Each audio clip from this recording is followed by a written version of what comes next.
Je vais rentrer dans mon message ce matin, alors que on est dans la série Introspection. Ça fait plusieurs semaines maintenant. J'espère que vous n'êtes pas tannés. J'espère que ça vous bénit. J'espère que ça vous amène aussi, ça éveille en vous cette zone de réflexion-là sur les différentes questions qu'on se pose, qu'on peut se poser, et que je vous encourage à vous poser pour pouvoir normalement vers une plus grande maturité, vers vraiment une introspection personnelle de nos vies. On a commencé l'introspection en allant sur la question, en fait, qui suis-je ou qui es-tu? C'est qu'on avait commencé comme cela, où est-ce que chacun de nous était amené à se poser une question sur réellement son identité, etc. Et puis on avait pris le message, la question que Jésus même avait posée pour dire, qui dit-on que je suis, moi, le Fils de l'homme? Et on avait eu un message là-dessus. Vous pouvez écouter le message. Ensuite, la deuxième question était, que cherches-tu? Qui était vraiment axé sur l'objectif. Qu'est-ce que tu cherches dans la vie concrètement? Et c'était une question que je disais, on le voyait normalement dans les Écritures, encore que Jésus avait posé la question à deux de ses disciples qui s'étaient mis à le suivre. Et à un moment donné, il s'est retourné et puis il a dit, que cherchez-vous?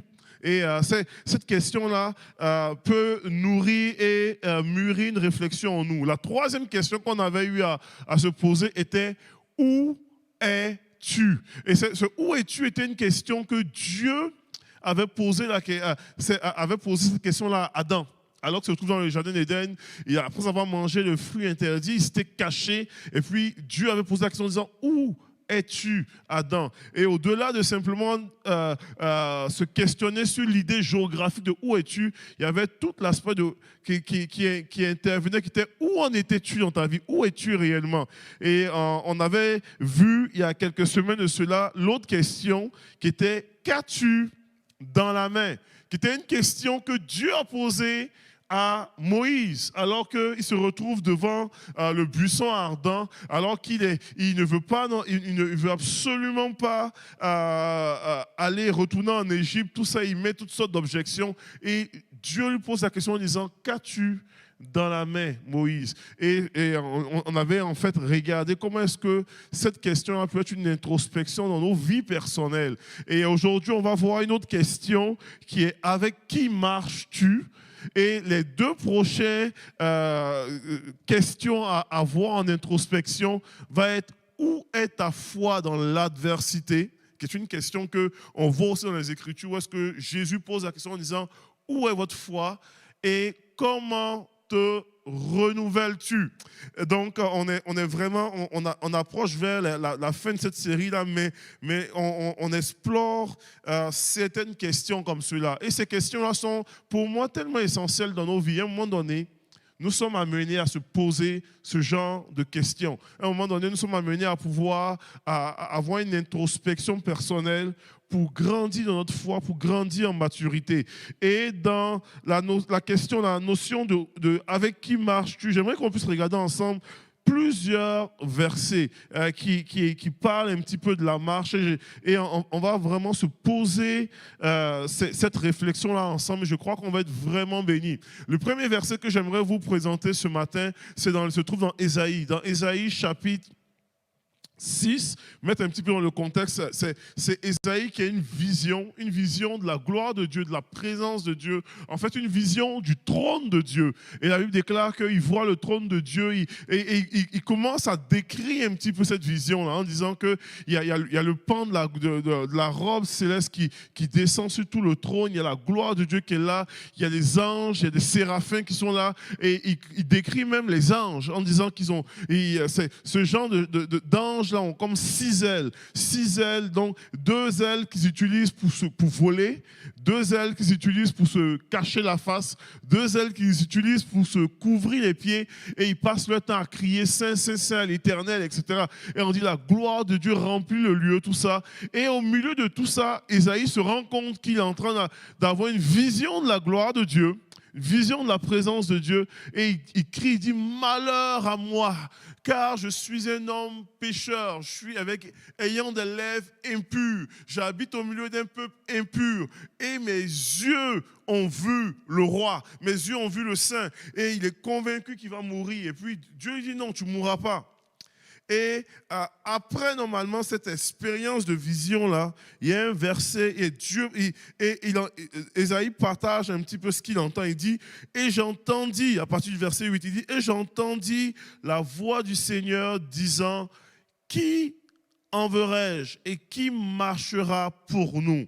Il dit, je répondis, me voici, envoie-moi. Le deuxième passage que je veux vous montrer dans toute l'idée de la marche, c'est un passage qui est dans le livre d'Exode, chapitre 33, à partir du verset 15 à 16. On est dans un contexte ici avec Moïse. Où est-ce que Dieu parle à Moïse, il est dans le désert. Puis le peuple a plusieurs fois rouspecté, plusieurs fois plaint, le peuple a adoré le veau d'or. Puis Dieu semble tanné de toutes les fautes et les fautes et les fautes et les fautes. Et Moïse, normalement, parle. Et puis Moïse dit à Dieu, parce que Dieu, en fait, avant que Moïse parle, Dieu avait dit à Moïse, écoute, ce que je vais faire, j'ai déclaré quelque chose sur vous, je vais accomplir mes promesses, vous allez rentrer dans la terre promise comme prévu, mais moi, je n'irai pas avec vous. Je ne marcherai pas avec vous. Il dit, j'enverrai mon ange et il marchera devant vous, il écrasera tous vos ennemis, vous rentrerez dans la terre promise, mais moi je n'irai pas. Puis Moïse parle à Dieu en disant, Moïse lui dit, si tu ne marches pas toi-même avec nous, ne nous fais point partir d'ici. Il dit, comment sera-t-il donc certain que j'ai trouvé grâce à tes yeux, moi et ton peuple? Ne serait-ce pas quand tu marcheras avec nous? Il dit, comme preuve que j'ai trouvé faveur à tes yeux, comme grâce à tes yeux, j'ai besoin de savoir que tu marches avec nous. On ne veut pas juste avoir un ange qui marche avec nous, on veut toi qui marches avec nous en tant que tel. Et le dernier verset que je vais vous montrer, et vous allez comprendre pourquoi est-ce que je vous montre ces trois versets. Le dernier verset que je vais vous montrer se trouve dans 1 Corinthiens 15, verset 33. C'est l'apôtre Paul qui parle, il dit, ne vous y trompez pas. Les mauvaises compagnies corrompent les bonnes mœurs. C'est un verset classique qu'on utilise même comme expression. Pourquoi est-ce que je vous montre ces trois versets-là? Parce que lorsqu'on parle de l'idée de la marche même, la marche inclut deux dimensions. Lorsqu'on parle de l'idée de avec qui marches-tu? C'est une dimension verticale qui parle de avec qui marches-tu au niveau de la divinité et avec qui marches-tu de façon horizontale avec les autres. Donc ça fait un signe de croix là. Mais lorsqu'on parle de l'idée même de marcher avec, on parle de avec Dieu et avec les autres. Donc avec qui, avec la question sur l'élément de avec qui marches-tu inclut ces deux volets là. Avec qui marches-tu est une question qui va devoir inclure dans ta vie et qui inclut dans nos vies les deux volets. On peut se dire facilement, mais oui, on sait, nous on marche avec Dieu. Ok? On va explorer ensemble. Et puis, avec qui marches-tu avec les autres? Quels sont ceux avec qui tu marches de façon réelle? Et dans ces deux volets-là, j'aimerais qu'on explore ensemble deux aspects. L'idée de l'intimité intentionnelle dans laquelle Dieu nous appelle à avoir avec lui, et toute l'idée tout simplement de l'imitation, l'inspiration et l'inimitié, qui signifie un petit peu l'opposition. La réalité est celle-ci. Avec Dieu, nous sommes appelés à pouvoir avoir une marche intentionnelle, à pouvoir avoir une intimité avec lui intentionnelle. Où est-ce que nous marchons en tant que croyants? Mais en même temps, avec les autres, nous sommes aussi appelés à avoir normalement une relation, une marche, où est-ce qu'il va y avoir des imitations. Il y a des gens nous sommes appelés à imiter. Il y a des gens que nous sommes appelés à inspirer, parce que nous aussi, nous allons inspirer des personnes. Et il y a des gens que nous serons appelés aussi à éviter, à avoir une opposition inutile. Et on n'aime pas entendre ça, mais c'est vrai. Il y a des relations qui peuvent normalement devenir toxiques, que nous sommes appelés à éviter. Ça va, vous êtes avec moi toujours? Allons-y dans l'exploration de ça. Lorsqu'on parle de l'idée tout simplement d'intimité intentionnelle, vous savez, dans les Écritures, un des versets qui pour moi est un des classiques de l'intention, c'est dans les psaumes, David qui ordonne à son âme de pouvoir bénir l'Éternel. Dans Psaume 103, verset 1 à 2, il parle par rapport à ça. Puis souvent, on le lit sans réaliser la pause que David fait. Il dit, mon âme, d'habitude on dit, mon âme bénit l'Éternel. Mais là, c'est pas ce que David est en train de dire. David dit, mon âme, on s'adressait à son âme. Comme s'il disait, mon âme, je t'ordonne de bénir l'Éternel. Il dit, mon âme, bénis l'Éternel. Que tout ce qui est en moi bénisse son Saint-Nom. Puis il répète encore, il dit, mon âme, bénis l'Éternel et n'oublie aucun de ses bienfaits. C'est comme s'il faut qu'il se mind, excusez-moi l'expression, il faut qu'il se conditionne parce que tout ce qui se passe autour de lui ne l'incite pas à bénir l'Éternel. Puis là, il dit, non, il faut que je bénisse l'Éternel. Il faut que je sois intentionnel dans ce que je vais faire, dans mon intimité avec Dieu. C'est facile de pouvoir bénir Dieu quand tout va bien, que tout le soleil est merveilleux, les fleurs poussent, et puis c'est heureux, c'est magnifique, et puis on a l'impression que, en fait, puis Dieu guérit, et puis Dieu, il y a une effusion du Saint-Esprit, il y a la présence de Dieu qui est là. C'est déjà arrivé comme cela de me retrouver. Ça arrive. Je vais vous partager un de mes témoignages. J'ai déjà été dans des missions où est-ce que j'arrivais pour prédication, etc. Tout ça. Et puis, à peine on arrivait, je n'avais encore rien fait. Et on rentre dans une maison, puis il y avait une personne qui était malade, et la personne systématiquement était guérie, se retrouvait guérie. On arrivait dans une ville, et puis les gens étaient automatiquement guéris. On partait faire des activités d'évangélisation, tout ça. Et on arrivait sur le lieu de la croisade d'évangélisation. Puis on n'a pas encore fait quoi que ce soit. On est en train d'installer les affaires. Et puis, il y a des malades qui arrivaient. Il n'y avait même pas encore eu de prière. Et les gens, à peine arrivés sur le lieu d'évangélisation, étaient guéris. Ça, tu capotes. Tu bénis le Seigneur naturellement. Comprenez-moi un petit peu, c'est merveilleux ça. Et puis, on veut avoir des moments comme cela. On aimerait que moi en tout cas, je ne sais pas pour vous, mais moi, j'aimerais que tout mon quotidien ressemble à ça. Donc, la bénédiction en Dieu vient naturellement. On vient, on bénit Dieu, et puis on a dit, ah non, le Seigneur est vraiment là. J'aimerais vous dire que c'est vrai, ça arrive ça. Mais ça arrive aussi où est-ce que tu bûches plus dur. Ça arrive des fois où est-ce que tu arrives et il n'y a rien. Où tu as l'impression que le ciel est fermé. Où tout est froid. Où est-ce que tu loues, où est-ce que tu prêches, tu t'époumentes à prêcher. Puis tu as l'impression que, mon Dieu, l'Esprit de Dieu est en vacances. Où est-ce que tu dis, mais c'est fou, c'est beaucoup plus difficile. Où est-ce que tu pries pour des sujets et tu n'es pas systématiquement exaucé. Où est-ce que tu dois prier une fois, 2 fois, 3 fois, 4 fois, 5, jusqu'à 7 fois pour voir finalement un petit nuage. Comprenez-vous un petit peu? Ça arrive ça. Mais nous sommes appelés à pouvoir quand même être intentionnels dans notre intimité. Dans les Écritures, les 2 aspects arrivent. Comprenez? Je peux citer Élie qui a prié 7 fois pour avoir un nuage. Et je peux citer Pierre qui passait dans les rues et puis l'ombre de Pierre guérissait les malades. Les 2 choses sont tout aussi exactes. Et c'est le même esprit qui travaillait dans les 2. Comprenez-vous? Mais nous sommes appelés malgré tout à être intentionnels. Être intentionnels dans notre intimité pour dire qu'il pleuve ou qu'il ne pleuve pas, moi je bénirai l'Éternel. Qu'il y ait une réponse favorable ou qu'il y ait une réponse tardive, moi mon intimité ne sera pas affectée par la lenteur de la réponse.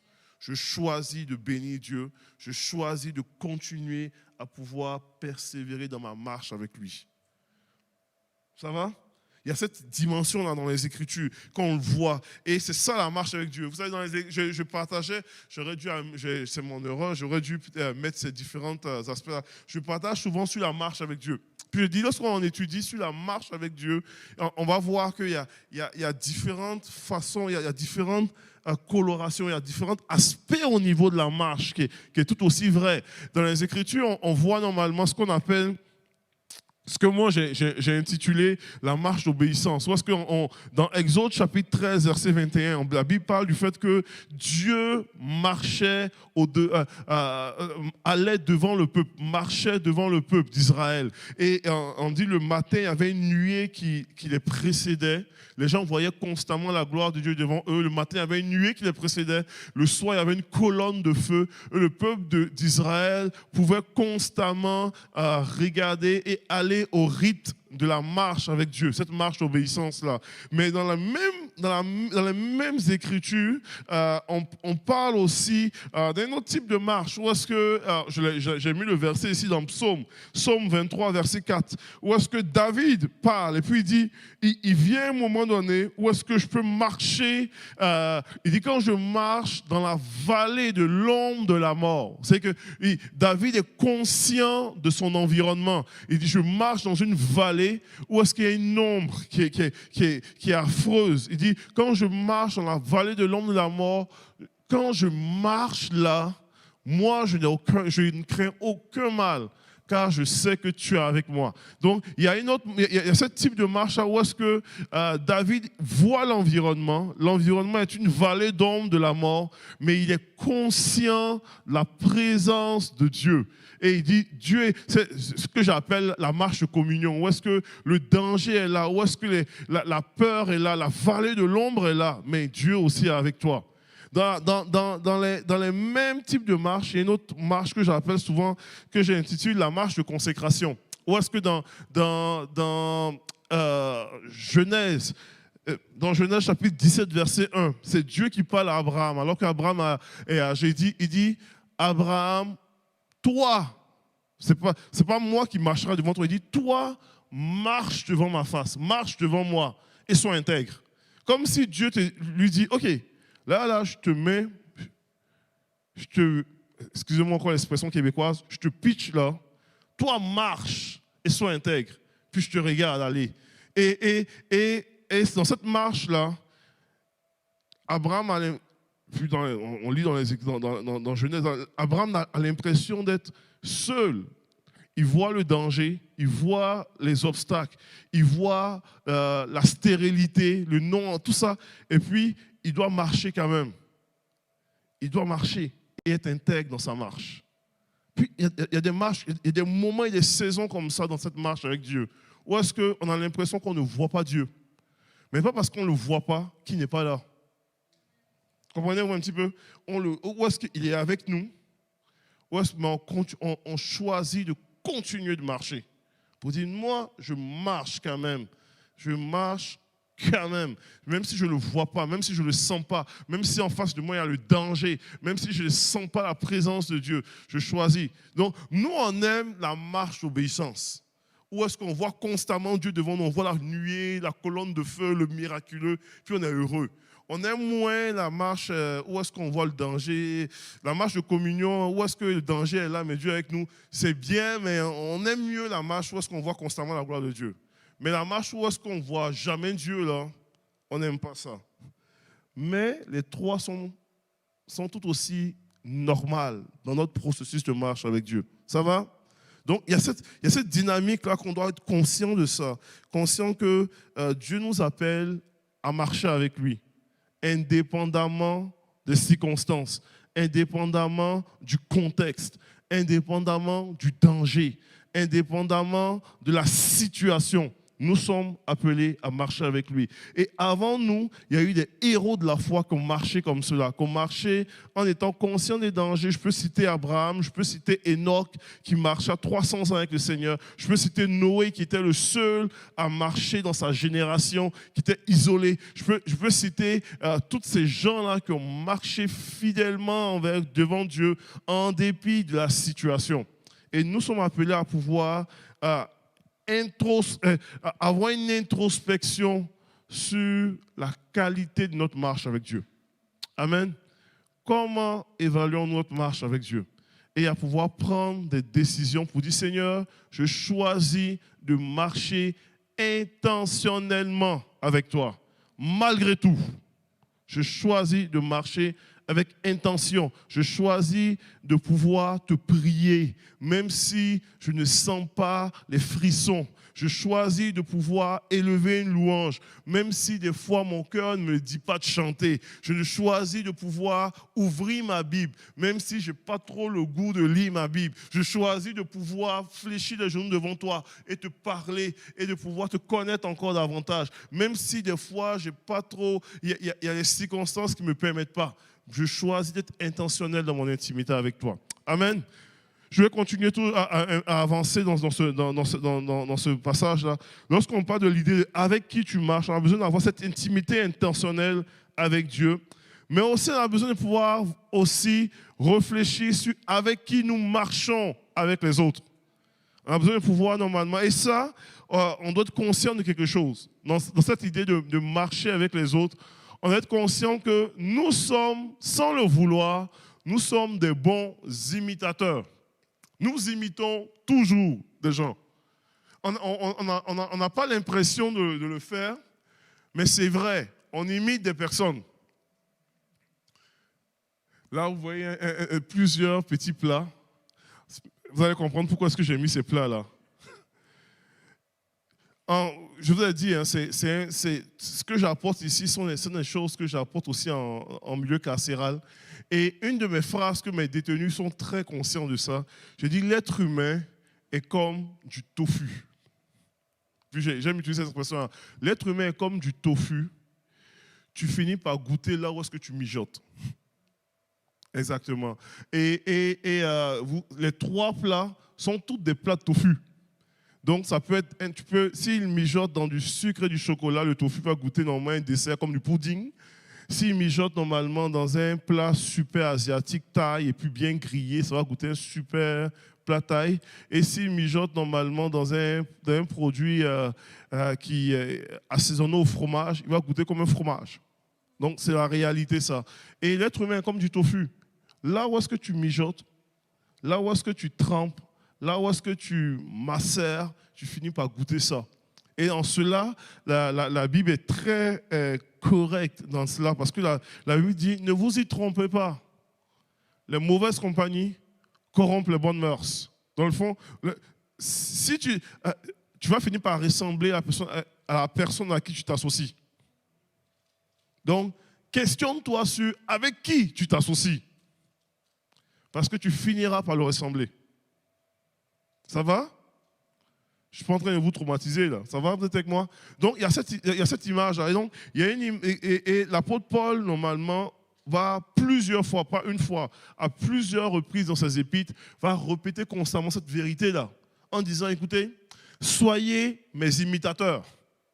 Il dit, imitez-moi. Il dit, soyez mes imitateurs et portez le regard sur ceux qui marchent selon le modèle que vous avez en nous. Donc, il dit, vous allez finir par imiter. Et puis, il dit, au lieu de choisir des imitateurs qui n'ont pas d'allure, il dit, soyez mes imitateurs. Imitez-moi. Et puis, dans un autre passage, il dit, soyez mes imitateurs comme moi je le suis de Christ. Il dit, dans le fond, j'imite Christ. Donc, si j'imite Christ, imitez-moi comme j'imite Christ aussi. Donc, il y a cette dynamique là où est-ce que Dieu nous appelle à pouvoir regarder, à pouvoir juste s'arrêter et puis regarder ceux normalement qui nous inspirent. Qui nous inspirent pour dire que je choisis de pouvoir imiter telle personne, souvent pour telle raison. Souvent, on va imiter des gens pour des affaires qu'on voit, pour leur charisme, etc. Ou quoi. Je vous invite à pouvoir élargir votre vision lorsqu'on choisit d'imiter quelqu'un. Au-delà juste du flashy, essayez de regarder ce qui est intérieur. Imitez pour ce que vous ne voyez pas et non pour tout ce qui est glorieux, etc. Tout ça. Et il y a cet aspect-là. Voilà pourquoi est-ce que je dis, il y a un aspect d'imitation où est-ce que nous sommes appelés à imiter. mais un aspect d'inspiration. Où est-ce que nous aussi, nous inspirons. Donc peut-être les gens qui vont se dire, mais moi, je n'ai pas de leadership, je ne pense pas que je suis inspirant. Crois-moi, tu es inspirant pour quelqu'un. J'ai une petite vidéo à peut-être montrer. Je ne sais pas si on peut le montrer. J'ai déjà montré cette vidéo-là ici. C'est une publicité qui, comment on appelle, qui dure à peu près 1 minute, qui présente un petit peu, qui sensibilise le parent et par rapport à l'importance de pouvoir faire attention à ce qu'il laisse comme empreinte, à ce qu'il dégage. Et je ne sais pas si on peut juste le préparer et puis on puisse le montrer la vidéo. It looks like rain again today. Dark clouds gather and fill the sky. Don't know how to talk to you. Just know how to say goodbye. Have you actually got a driver's license? I don't think so. Go back where you came from. Learn to speak English. Go back where you came from.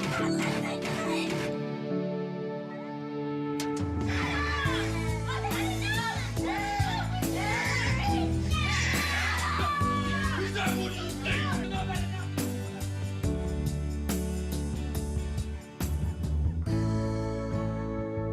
Les enfants voient, les enfants font.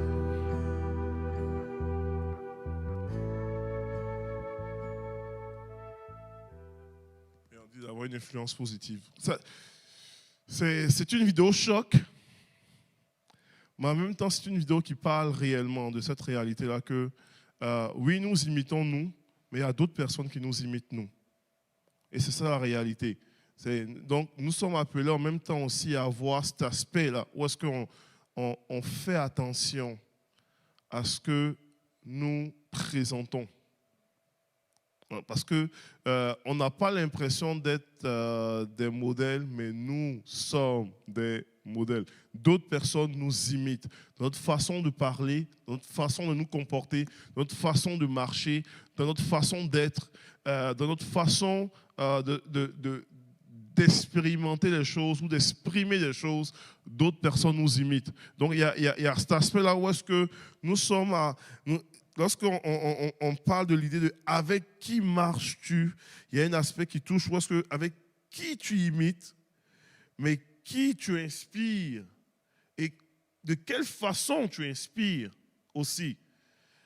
Et le dernier aspect dans cette réalité-là, c'est vraiment l'aspect aussi de l'inimitié, qui est tout l'aspect d'opposition, de choses, de personnes à pouvoir garder loin de toi. Et puis, qui tu évites aussi. Et c'est toutes des questions qu'on doit être capable de pouvoir s'arrêter pour dire, OK, quels sont ceux que j'imite dans ma vie? Quels sont ceux que j'inspire dans ma vie?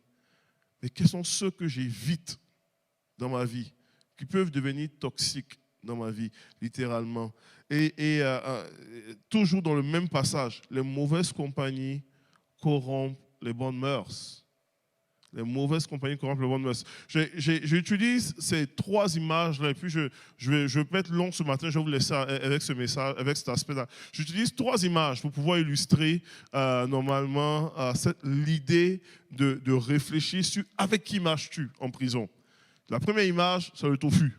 Je dis, tofu, tu goûtes, tu finis par goûter là où est-ce que tu mijotes. Donc, réfléchis avec qui tu choisis de mijoter. Donc, avec qui tu te tiens. La deuxième image que j'utilise, c'est une image de thermostat et thermomètre. J'ai dit, nous sommes à quelque part des thermostats et des thermomètres. Mais je vous encourage à être beaucoup plus des thermostats que des thermomètres. Mais des fois, nous sommes des thermomètres aussi. Et dans l'image du thermostat, pourquoi est-ce que tu utilises ces 2 images dans la prochaine diapo? C'est vraiment, comment on appelle le thermomètre.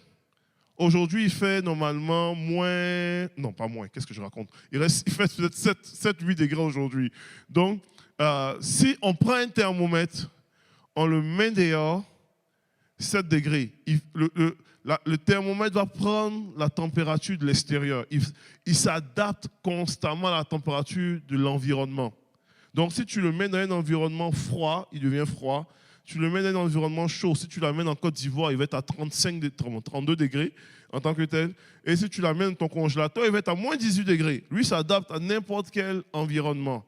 Puis je dis, des fois, normalement, il y a des gens qui sont comme des thermomètres. Dans le même environnement, ils s'adaptent à l'environnement. Le thermostat, lui, régule son environnement.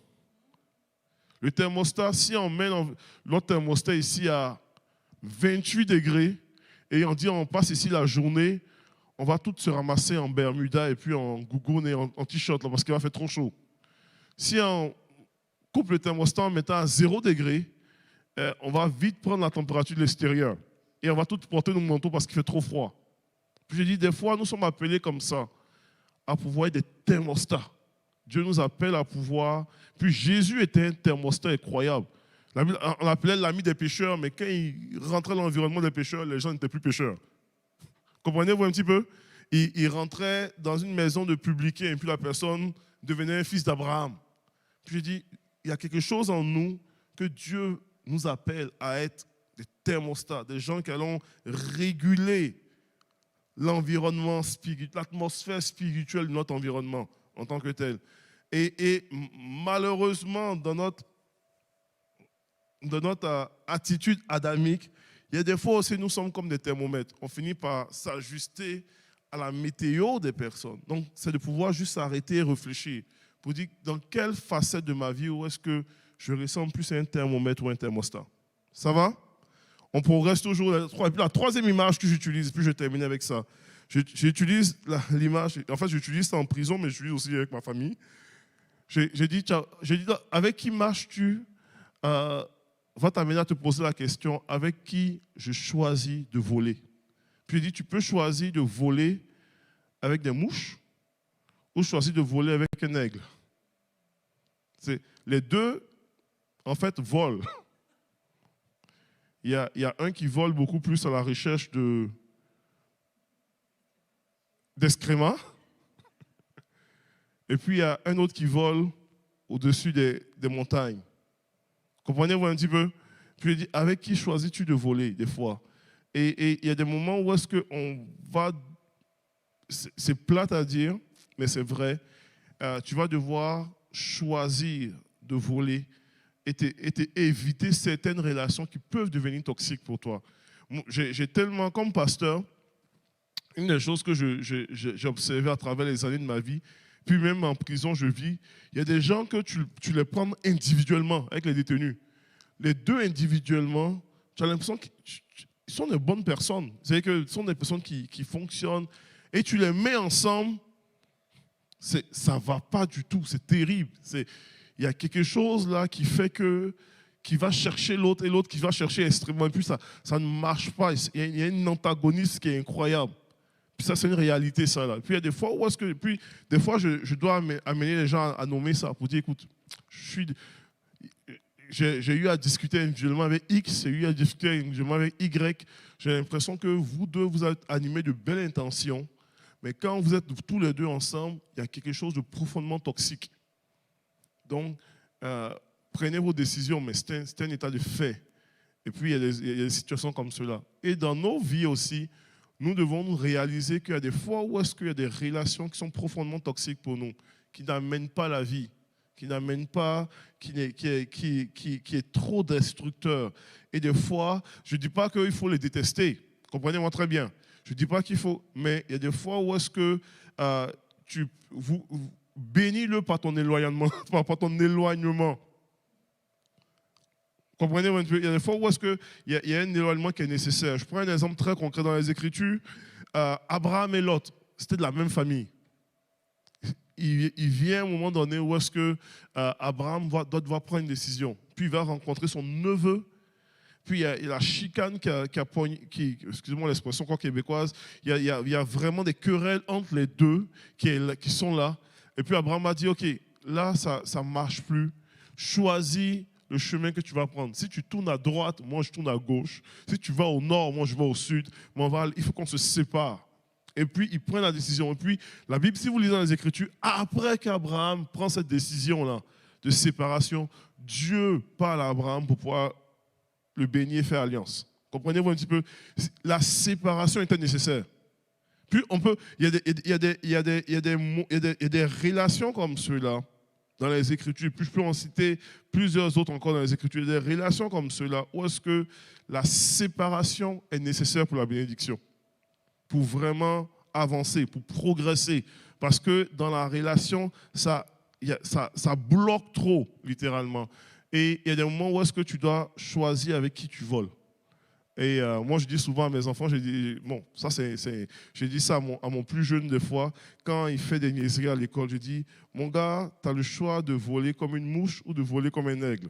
Et si tu voles comme une mouche, tu te magasines une tapette à mouche. Tu vas avoir des problèmes. Si tu voles comme un aigle, ça va bien aller, en tant que tel. Je lui dis ça de façon cocasse. Non, je frappe. Non, je ne frappe pas. Je ne le frappe pas du tout, du tout. Mais c'est tellement réel de pouvoir juste s'arrêter et de pouvoir juste, puis je vais terminer avec vraiment ce point-là, de pouvoir juste s'arrêter. On est vraiment dans une série d'introspection, hein, mais de pouvoir juste s'arrêter pour sa propre vie, pour dire Seigneur, aide-moi aide-moi à évaluer avec qui je marche. Aide-moi à évaluer ma marche avec toi. Aide-moi à évaluer ma marche avec mon prochain. Aide-moi à pouvoir considérer normalement qui j'imite. Aide-moi à considérer ce que j'inspire et à pouvoir normalement regarder les valeurs que je mets en place dans ma vie. Et aide-moi à pouvoir considérer ce que je suis appelé à éviter afin de ne pas me retrouver dans un état de situation toxique. Et puis à pouvoir prendre des belles décisions dans ma vie dans le nom de Jésus. Je vais inviter si Isabelle peut venir au piano. Mais qu'on puisse vraiment s'arrêter comme cela. C'est tellement précieux. On ne réalise pas ça, mais c'est tellement précieux de pouvoir analyser, regarder avec qui nous marchons. Parce que en fonction d'avec qui tu marches, je peux exactement prophétiser même ta trajectoire. Comprenez-moi très bien. Je ne suis pas en train de dire que non, ça veut dire qu'il faut écarter il faut écarter toutes les personnes que je considère mauvaises dans ma vie, etc. Ou quoi. Dieu nous appelle à aimer tout le monde. Dieu nous appelle à aimer tout le monde. Dieu nous appelle à être un témoignage normalement dans le monde.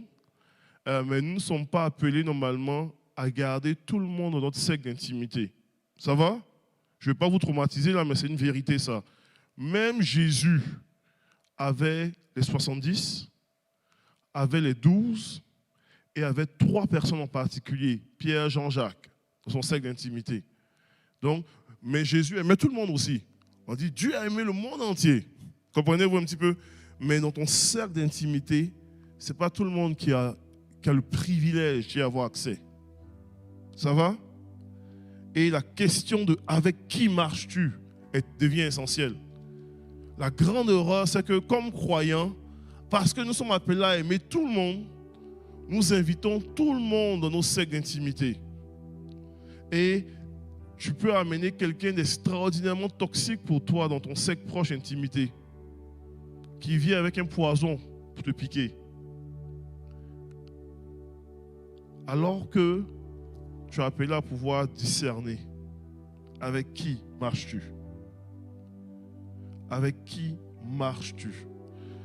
Ce n'est pas un message très populaire là, mais c'est un message que si tu comprends le principe là, tu vas marcher d'une façon équilibrée dans la société. Puis tu vas voir comment est-ce que Dieu va t'accompagner dans cette marche là. C'est tellement essentiel. Et en prison, une des choses que je dirais c'est le thème qui touche le plus les détenus, avec qui marches-tu. Parce que plusieurs se rendent compte qu'en fonction d'avec qui ils ont marché, leur trajectoire a complètement changé. Nous sommes comme du tofu. On finit par goûter là où est-ce qu'on mijote. Puis moi, je ne sais pas où est-ce que vous mijotez. Mais moi, je peux vous dire où est-ce que moi, je veux mijoter. Moi, je veux mijoter connecté au cœur de Dieu. Je veux mijoter dans la parole de Dieu. Je veux mijoter dans sa présence. Je veux mijoter avec ma femme, avec mes enfants. Je veux mijoter avec une belle proximité familiale. J'aimerais communiquer des valeurs familiales, des valeurs d'amour, d'entraide, des valeurs d'authenticité. Je suis très loin d'être parfait, mais je veux être authentique, je veux être honnête. Ce que tu vois, c'est ce que je suis. Je ne sais pas où est-ce que vous voulez mijoter, mais je peux vous dire où est-ce que je veux mijoter. Je veux avoir des amis qui sont francs avec moi. Des amis qui sont capables de pouvoir normalement me dire les vraies choses, mais capables aussi de pouvoir apprécier les qualités que j'ai. Des personnes qui auront des belles sagesses, belle maturité. Des gens d'honneur. Une des valeurs que j'aime, c'est un cœur qui est enseignable. Ça, c'est des choses où est-ce que j'aimerais mijoter. Où est-ce que je suis capable de pouvoir être enseigné et me comporter avec humilité. Prenez le temps de pouvoir faire cet exercice dans vos vies personnelles pour dire avec qui est-ce que je veux marcher? Avec quelles sont les valeurs que je veux communiquer qui vont inspirer mes enfants, qui vont inspirer mon mari, mon épouse, qui vont inspirer mon voisinage, qui vont inspirer les gens qui me côtoient, mes collègues, etc. Qu'est-ce que je veux communiquer? Avec qui est-ce que je marche? Et que le Seigneur puisse vraiment vous interpeller dans cela, vous toucher, vous parler et vous amener à grandir spirituellement. On peut se lever ensemble? Alléluia. En tout cas, j'espère que ça vous bénit, ça vous interpelle, ça vous touche. C'est ma prière en tout cas. C'est ma prière en tout cas. Qu'on puisse juste prier ensemble. Peut-être que la personne écoute en ligne, peut-être il y a des gens qui sont ici. Et le Seigneur vous interpelle à vous questionner sur votre cercle d'intimité, sur vos relations que vous avez présentement. Peut-être que le Seigneur vous parle présentement.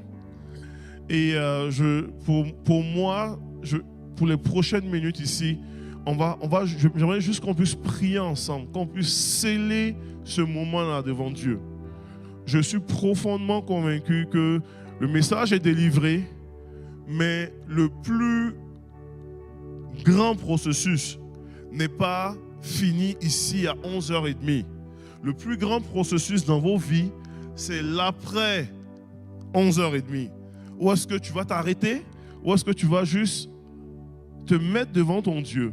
Où est-ce que tu vas reconsidérer tes voies, ta façon de faire, reconsidérer tes choix, reconsidérer tes relations, reconsidérer ceux qui te côtoient, reconsidérer ce que tu véhicules et tu communiques. C'est ça le vrai travail. Donc c'est bien, je suis content qu'on soit ensemble de 10h à 11h30, mais cette semaine, arrête-toi dans ta vie. Cette semaine, considère ton cœur, considère tes relations, considère ton intimité avec Dieu, considère la façon dont est-ce que tu agis de façon intentionnelle. Considère normalement tes amitiés, considère ton environnement et questionne-toi avec qui est-ce que je marche. Et je crois réellement que l'Esprit de Dieu va venir te parler, va t'interpeller. Dieu va te toucher pour prendre des choix sains pour ta vie et des choix bénéfiques pour ta famille, dans le nom de Jésus. Père, je veux te prier pour chaque personne ici. Je veux te prier pour ton église, je veux te prier pour tes enfants. Seigneur Dieu Tout-Puissant, c'est vrai, les mauvaises compagnies corrompent les bonnes mœurs, c'est vrai, tu nous appelles à pouvoir marcher devant toi, à pouvoir, en disant marche devant ma face et sois intègre. Tu nous appelles à pouvoir rayonner pour toi et je prie Seigneur Dieu, qu'on soit des chrétiens et des chrétiennes, Seigneur Jésus, qui marchons avec authenticité, qui marchons avec crainte, qui marchons avec ta grâce, ton amour, qui, Seigneur, qui avons une intimité intentionnelle avec toi, qui marchons, Seigneur Dieu, dans une dynamique où est-ce que nous sommes des imitateurs de Christ, où est-ce que nous sommes des gens inspirants pour ceux qui nous côtoient, où est-ce que nous sommes des personnes qui de façon intentionnelle choisissons les personnes qui vont intégrer nos cercles d'intimité au nom de Jésus. Seigneur, merci d'œuvrer en nous et de nous donner du discernement afin de marcher avec les bonnes personnes, Seigneur Dieu. Et Seigneur, utilise-nous à pouvoir être des instruments de témoignage et des personnes équilibrées, Seigneur Dieu. Des personnes sensibles, des personnes authentiques et des personnes remplies de ton esprit dans le nom de Jésus. Merci de faire ton œuvre en nous et que la gloire et l'honneur te reviennent en tout. Au nom de Jésus-Christ. Amen, amen et amen. Alléluia.